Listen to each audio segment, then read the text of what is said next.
Hey guys, my name is Jeff Rojas. I'm a commercial and editorial photographer based out of New York City.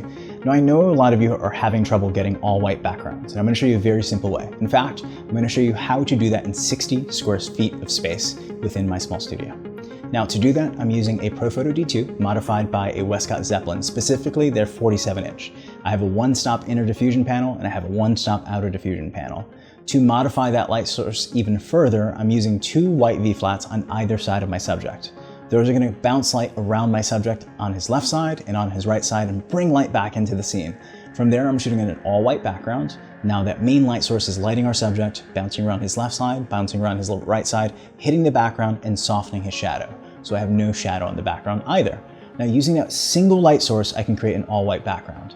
Again, it's 47 inches, so it's able to wrap around my subject, and light the background. Ideally, in a small studio space, what you want to be sure is that you're able to control light.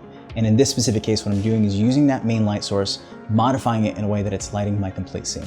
So the idea here is to make sure that you're constantly modifying your light source to get the results that you're looking for. I hope that answers your guys' questions. If you guys have any questions whatsoever, however, leave those in the comment section below. Thank you guys for watching and have an amazing day.